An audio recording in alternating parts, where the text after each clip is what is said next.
Halo semuanya, nama saya Alexander.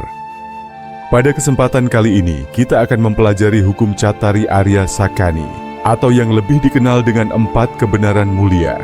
Topik ini adalah ajaran fundamental dalam Buddhisme dan menjadi dasar dari semua pemahaman tentang penderitaan serta jalan menuju kebebasan. Mari kita mulai dari awal dengan menelusuri latar belakang munculnya 4 kebenaran mulia. Sekitar 2500 tahun yang lalu, di India kuno, Pangeran Siddhartha Gautama meninggalkan kehidupan istana yang penuh kenyamanan. Ia resah melihat kenyataan hidup yang tidak bisa dihindari oleh siapapun. Adanya kelahiran, penuaan, sakit, dan akhirnya kematian. Perjumpaannya dengan penderitaan manusia membuat beliau terdorong untuk mencari jawaban yang lebih dalam. Setelah bertahun-tahun menjalani pertapaan keras, Siddhartha mencapai pencerahan di bawah pohon Bodhi. Dan dari pencerahan inilah beliau menyampaikan ajaran yang kita kenal sebagai 4 kebenaran mulia. 4 kebenaran mulia menjadi inti dari pandangan Buddhis tentang realitas kehidupan. Kebenaran ini bukan sekadar teori abstrak, melainkan panduan praktis yang bisa diterapkan dalam kehidupan sehari-hari. Mari kita masuk ke dalam kebenaran pertama, yaitu dukkha. Dukkha sering diterjemahkan sebagai penderitaan, namun maknanya lebih luas. Dukkha mencakup ketidakpuasan, keresahan, rasa tidak lengkap, dan kenyataan bahwa semua hal bersifat tidak tetap. Misalnya, kebahagiaan yang kita rasakan saat mendapatkan sesuatu tidak berlangsung lama. Kita bisa merasa gembira ketika membeli barang baru, tapi beberapa minggu kemudian, rasa puas itu memudar. Itulah sifat dukkha. Apapun yang kita alami, selalu ada ketidakpuasan yang muncul pada akhirnya. Ada beberapa bentuk dukkha yang bisa kita kenali. Pertama, dukkha penderitaan langsung, seperti sakit fisik, kesedihan, atau kehilangan orang yang kita cintai. Kedua, dukkha perubahan, yaitu ketika sesuatu yang menyenangkan berubah menjadi tidak menyenangkan. Contohnya, ketika liburan yang kita nantikan berakhir, kita merasa kecewa karena masa menyenangkan itu tidak bertahan selamanya. Ketiga, dukkha eksistensial, yaitu keresahan mendalam karena kita menyadari bahwa hidup ini tidak pasti dan selalu berada dalam arus kelahiran dan kematian. Dengan memahami dukkha, kita mulai sadar bahwa penderitaan bukan sekadar pengalaman pribadi yang kebetulan terjadi. Ia adalah bagian tak terpisahkan dari kehidupan itu sendiri. Tapi apakah itu berarti kita hanya pasrah menerima penderitaan? Tidak. Justru pemahaman tentang dukkha adalah langkah awal untuk mencari jalan keluar. Kita beralih ke kebenaran kedua, yaitu sebab dari dukkha.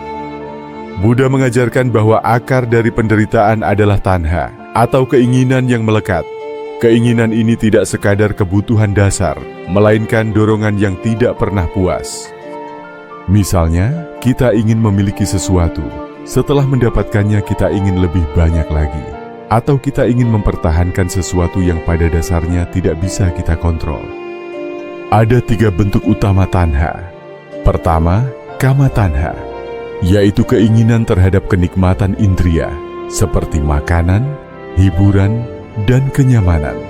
Kedua, bhava tanha, yaitu keinginan untuk menjadi atau eksis dalam suatu bentuk tertentu, seperti keinginan untuk status, identitas, atau pencapaian. Ketiga, vibhava tanha, yaitu keinginan untuk menolak atau menghindar dari sesuatu yang tidak kita sukai, bahkan keinginan untuk lenyap sama sekali. Semua bentuk tanha ini membawa kita kembali pada siklus penderitaan. Mari kita ambil contoh sederhana dari kehidupan sehari-hari. Bayangkan seseorang yang sangat menginginkan pengakuan dari lingkungannya.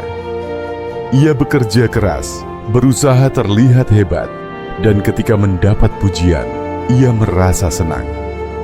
Namun ketika kritik datang, ia merasa kecewa atau marah. Keinginannya akan validasi membuatnya terjebak dalam naik turunnya emosi, dan itulah dukkha. Jadi, kita bisa melihat bahwa penderitaan muncul bukan semata-mata karena keadaan luar, tetapi karena cara batin kita melekat pada keinginan.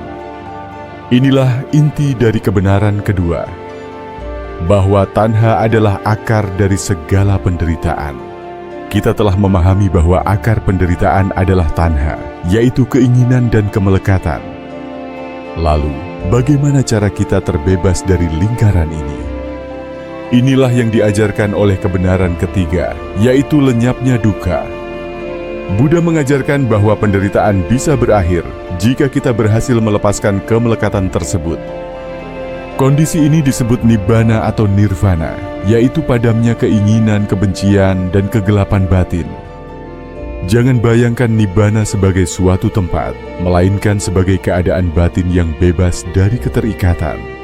Dalam keadaan ini, pikiran tidak lagi dikuasai oleh nafsu, kebencian, ataupun kebingungan.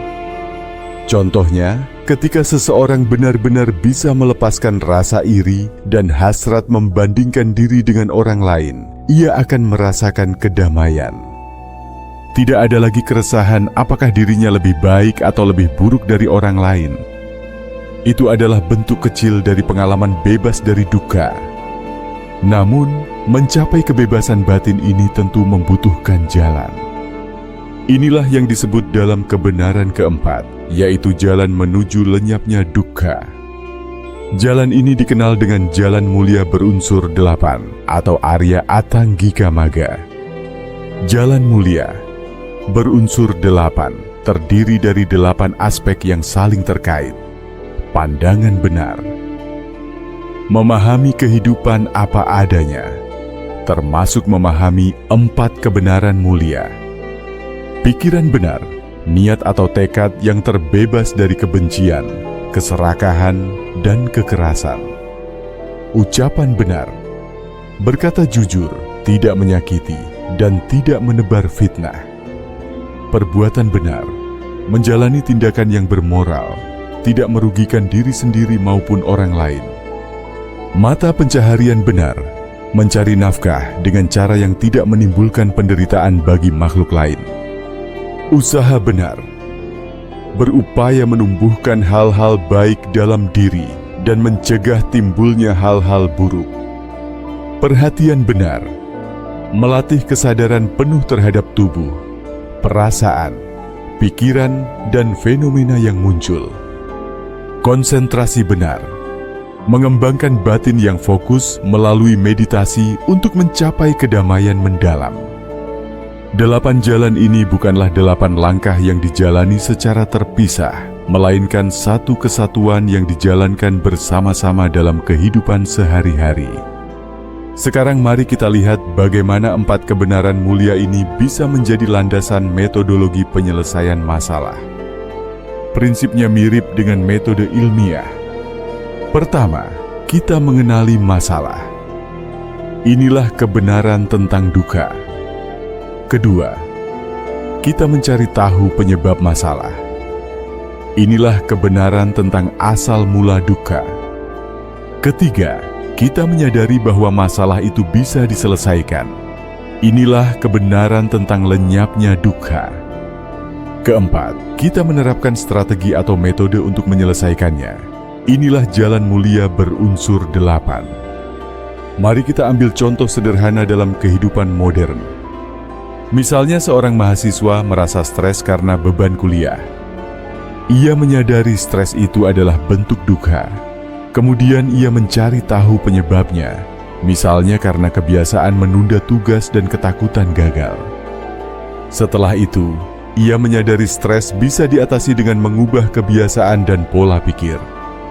Akhirnya, ia menerapkan langkah-langkah praktis, membuat jadwal, disiplin belajar, menjaga keseimbangan hidup, serta melatih perhatian penuh agar tidak mudah cemas. Inilah penerapan 4 kebenaran mulia sebagai metode penyelesaian masalah. Dari sini kita bisa melihat bahwa ajaran Buddha bukanlah dogma kaku, melainkan panduan yang sangat praktis. Ia bisa diterapkan pada masalah sehari-hari, baik itu konflik pribadi, tekanan pekerjaan, maupun tantangan besar dalam hidup. Dengan mempelajari hukum Cattari Arya Sakani, kita memahami bahwa penderitaan adalah bagian dari kehidupan, tetapi juga menyadari bahwa penderitaan itu tidak permanen. Ada penyebab yang bisa dikenali, ada jalan keluar yang bisa ditempuh, dan ada kebebasan yang bisa diraih. Semoga penjelasan ini memberikan gambaran yang lebih jelas, serta menginspirasi kita semua untuk merenungkan kehidupan dengan lebih dalam. Dengan begitu, kita dapat menghadapi tantangan hidup bukan dengan keputusasaan, tetapi dengan kebijaksanaan dan kedamaian.